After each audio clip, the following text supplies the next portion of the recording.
éditions Praxis. Alors, nous allons voir, donc pour cette formation, nous allons aborder les principales fonctionnalités d'une tablette. Donc, c'est une formation qui peut vous servir d'entrée en matière pour une compréhension et une utilisation facile de votre tablette. Je vous propose donc cette formation sur tablette Samsung S2 avec une version d'Android 7.0, dite version Nougat.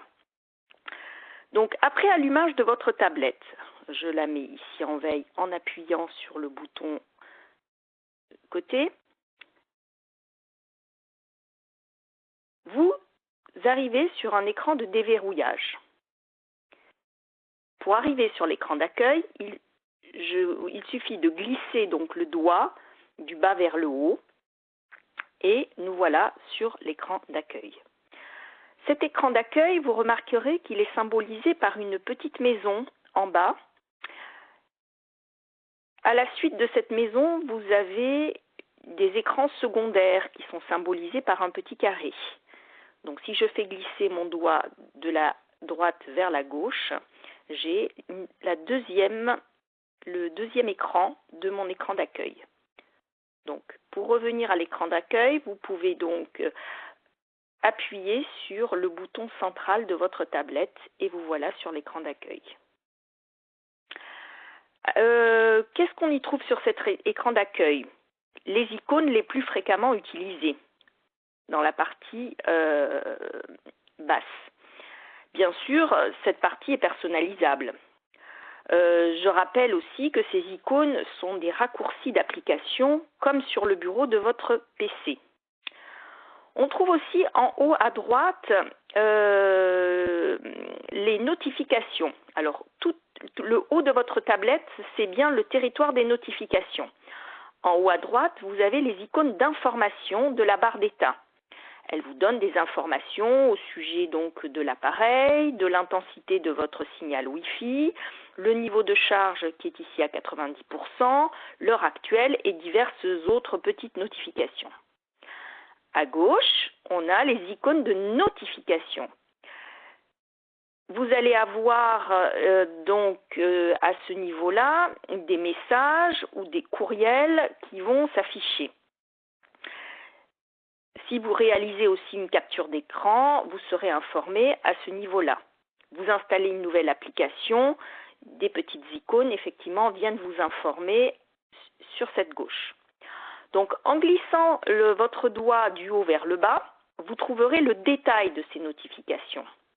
Vous voyez, j'ai une notification, une information de la part de Join Me, d'enjeux et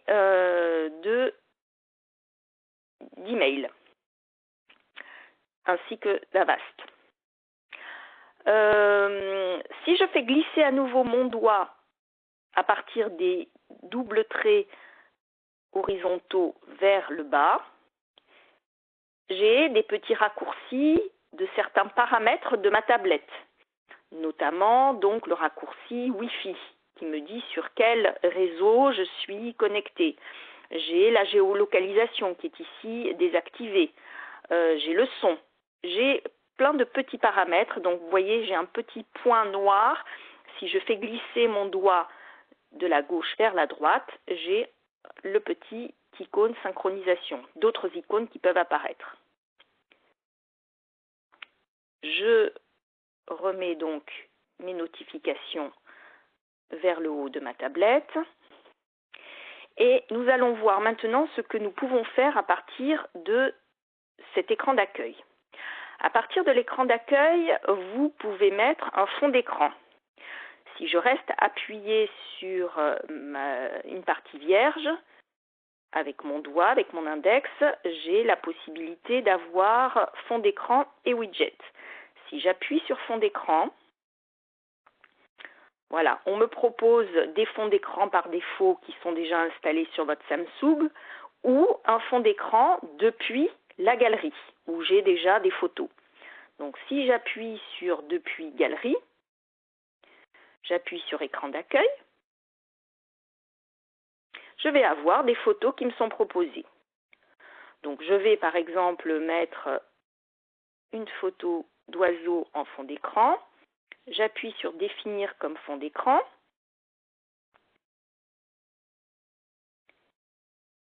Je reviens donc sur mon écran d'accueil en appuyant sur le bouton central de ma tablette et je vais avoir un nouveau fond d'écran qui apparaît. Je peux aussi ajouter des widgets. Je reste appuyé sur l'écran d'accueil de ma tablette. J'appuie sur widget. Alors juste une petite parenthèse, qu'est-ce qu'un widget ?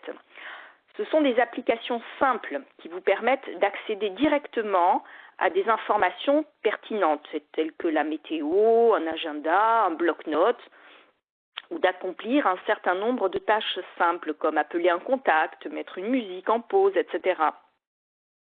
Nous allons donc dans cet exemple prendre un widget horloge.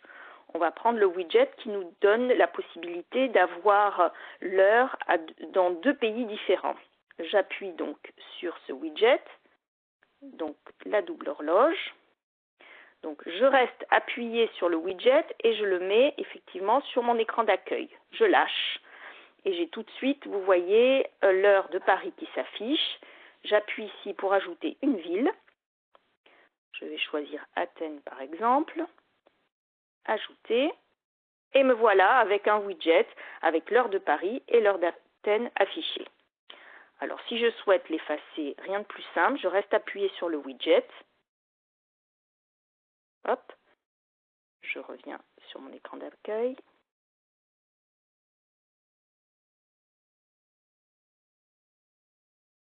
Voilà, et je le glisse dans la petite corbeille là-haut.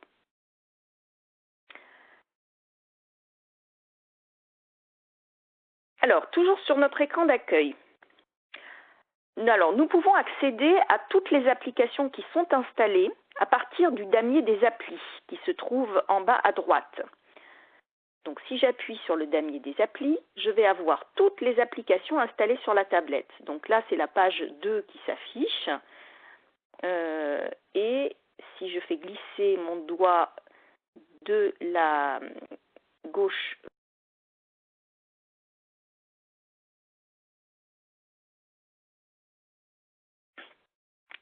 alors, on peut trouver des applis isolées et on peut trouver des applis qui sont classées dans des dossiers. Alors, si j'appuie sur application Microsoft, je vais voir effectivement 3 applis. Une qui s'appelle OneNote, Skype et OneDrive qui sont donc classées dans une application dossier. Je reviens sur mon écran d'accueil. Si je souhaite créer un dossier, alors il n'y a rien de plus simple avec Android. Je viens sur la page secondaire. Imaginons que je veuille mettre Etiglis avec l'équipe, par exemple. Donc, je vais rester appuyé sur Etiglis. Je vais la faire glisser sur l'équipe. Hop. Et je lâche. J'entre à ce moment-là un nom de dossier que j'appellerai par exemple appli.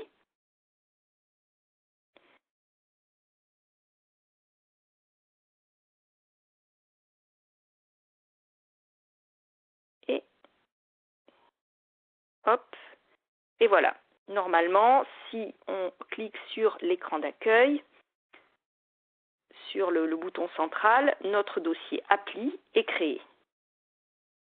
Si vous souhaitez enlever une application du dossier, vous rentrez donc là dans l'application, vous prenez à ce moment-là Etiglis et vous choisissez de la déplacer et elle redeviendra donc normalement,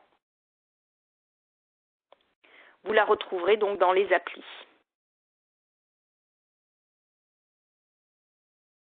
Ah, la voilà.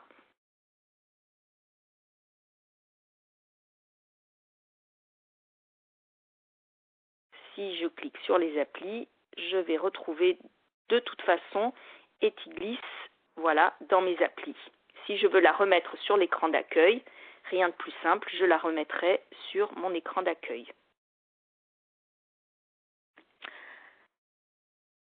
Je souhaitais aussi aborder quelque chose d'important avec vous, les paramètres. Alors, les paramètres, c'est le nerf de la guerre sur les tablettes. Vous pouvez y accéder à 3 endroits. Alors, vous pouvez avoir un raccourci sur l'écran d'accueil, comme ici. Vous pouvez y accéder par les applis, par le damier, comme ici. Et vous pouvez y accéder aussi en faisant glisser votre doigt du haut vers le bas et en cliquant sur la petite roue crantée. Qu'est-ce qu'on trouve sur les paramètres? Déjà, dans un premier temps, toute la partie connexion. Connexion, si vous appuyez donc sur l'icône Wi-Fi, vous allez avoir tous les réseaux Wi-Fi à proximité qui vont s'afficher. C'est comme ça que vous pouvez d'ailleurs ajouter un réseau à votre tablette. Si vous partez, imaginons, dans un endroit différent, vous allez pouvoir installer le réseau de cette manière-là. Alors, vous avez effectivement l'icône son, l'icône notification sur lequel je ne m'étendrai pas. Vous avez la rubrique affichage. Alors, si on clique sur affichage, il y a quelque chose quand même d'important que je souhaitais vous dire. Vous avez dans affichage la possibilité de régler la mise en veille de l'écran. Alors, si j'appuie sur mise en veille de l'écran, je vais avoir effectivement la possibilité de le mettre sur 15 secondes ou 10 minutes. Donc, ce qui fera que votre écran ne s'éteindra pas toutes les 3 secondes. Vous avez encore quelque chose d'important dans cette rubrique paramètres, écran verrouillage et sécurité. Alors, dans écran verrouillage et sécurité, vous avez la possibilité,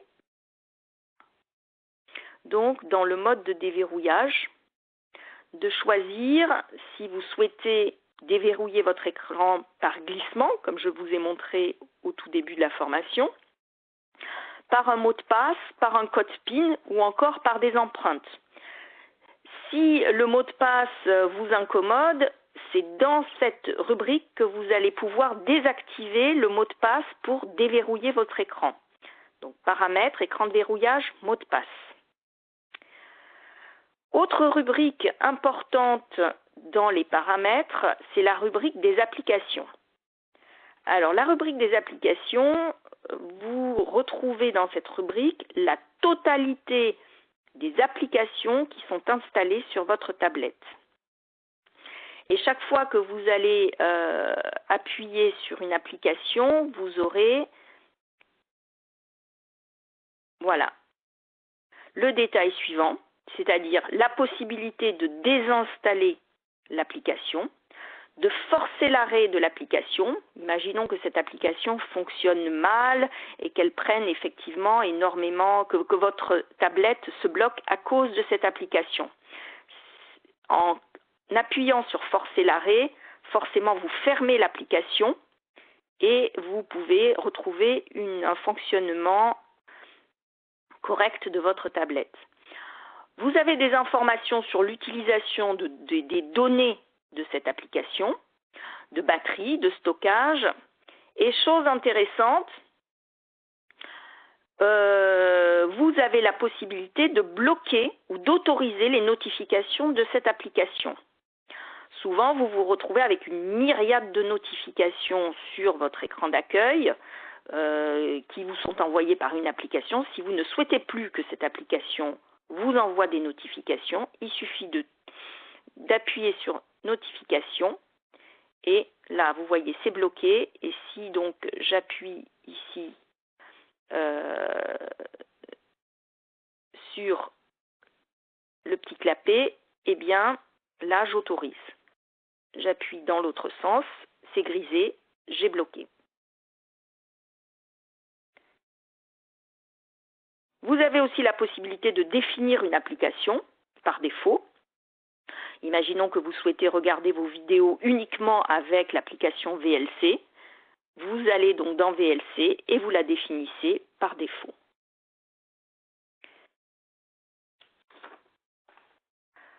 Revenons maintenant dans les paramètres. Alors, une autre fonction intéressante de la tablette Samsung S2,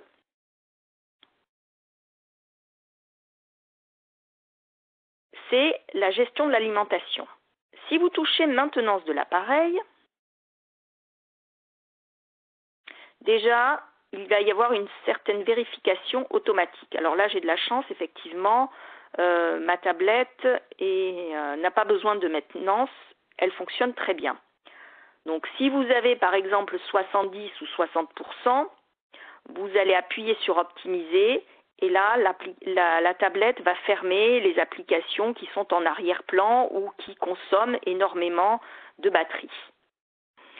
Si j'appuie sur l'icône batterie, je vais avoir ici une information concernant le mode d'économie d'énergie. Alors, soit vous choisissez de désactiver ce mode. Et à ce moment-là, vous voyez, vous n'avez plus que 30 heures de batterie. C'est-à-dire que les applications vont tourner même si elles sont en arrière-plan. Tout sera optimisé. Si vous choisissez un mode d'économie d'énergie moyen, à ce moment-là, certaines applications la batterie, les applications ne vont pas en arrière-plan, ne vont pas consommer de batterie. Elles seront mises un petit peu en silence. Vous avez aussi la possibilité donc d'utiliser un mode d'économie d'énergie maximum et là vous voyez vous gagnez quasiment 110 heures de batterie. Mais si vous utilisez ce mode d'économie d'énergie, il faut savoir que vous allez avoir une luminosité qui va diminuer de 10%, un limiteur de vitesse, donc un processeur qui ira moins vite, et des utilisations donc du réseau de certaines applications qui vont être désactivées. Donc pour un compromis d'utilisation de la batterie, je vous conseille de le laisser sur moyen. Alors, autre chose intéressante, vous voyez, il me dit, vous avez tout ça en arrière-plan. Si j'appuie sur économie, hop, voilà, il va me fermer toutes les applications qui sont en arrière-plan et il va me dire, voilà, vous avez 6 applications qui ont été mises en veille, vous avez gagné encore un tout petit peu d'autonomie de la batterie. Je vais revenir donc sur les paramètres.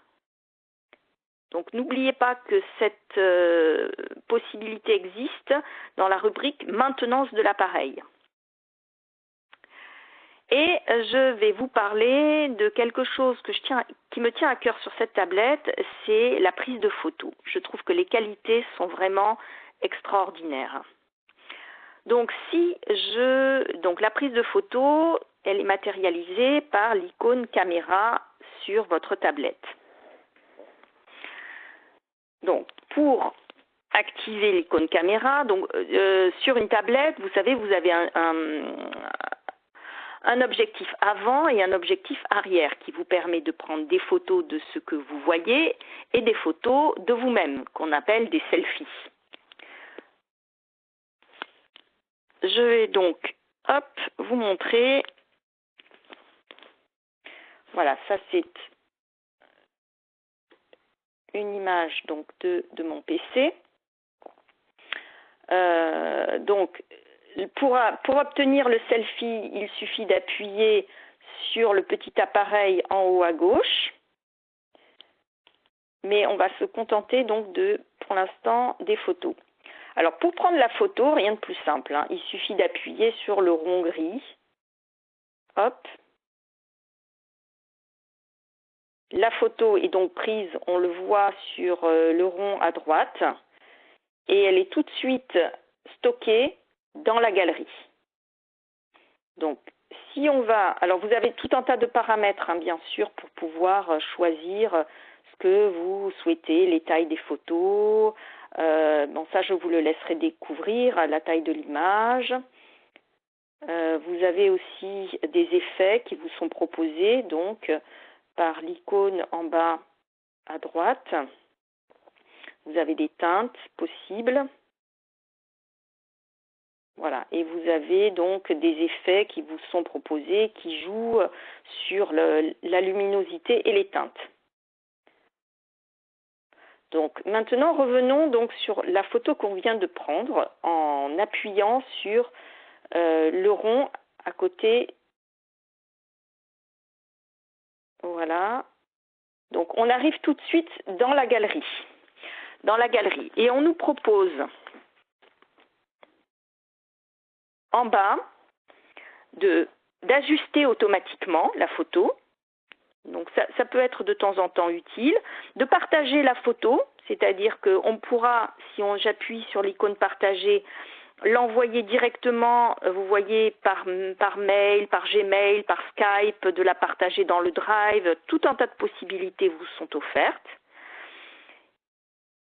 Et de la modifier. Alors en appuyant sur modifier, je vais avoir donc la possibilité de transformer cette photo. Si j'appuie sur transformer, j'ai tout de suite un outil de rognage qui apparaît. Imaginons que je ne souhaite pas la partie grisée de ma photo. Je vais donc appuyer sur le coin supérieur droit pour rendre ma photo plus petite. Voilà. Une fois que je suis contente de mon rognage, je vais appuyer sur le petit V qui se trouve en bas à droite de la tablette pour enregistrer mon rognage. Voilà, donc là j'ai mon rognage qui apparaît et j'appuie ensuite en haut à droite sur sauvegarder. Donc ma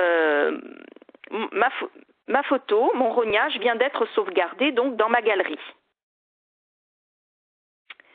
D'ailleurs, on va aller vérifier ça tout de suite.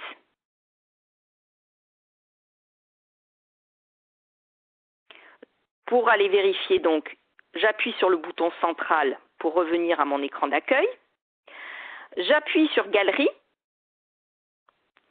Et là, je vois bien que j'ai ma photo initiale et sur la gauche, j'ai ma photo avec mon rognage. Bon, c'est pas très joli certes, mais ça, voilà, c'est pour vous montrer les possibilités. Autre possibilité, vous avez aussi la possibilité d'écrire une légende sur votre photo. Toujours sur modifier. On va aller dans décoration. Et là, je vais appuyer sur légende. Alors légende, vous voyez, on propose plusieurs styles de légende. Donc je vais prendre le premier style. Voilà, j'appuie donc sur le style 1, j'ajoute un intitulé. Je vais dire mon PC. Voilà. J'appuie sur OK et vous voyez, j'ai une petite légende qui apparaît. Alors bien sûr, je peux la diminuer. Hop, là je l'ai.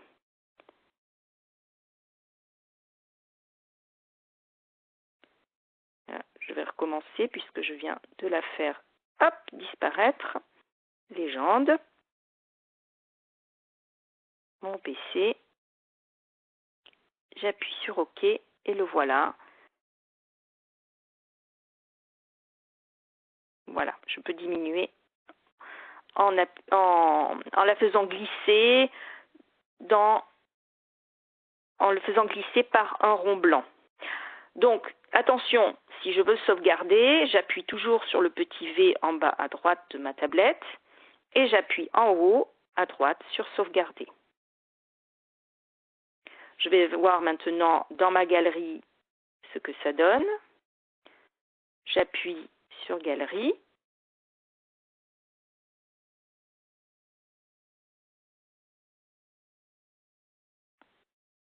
Je l'ai là de toute façon.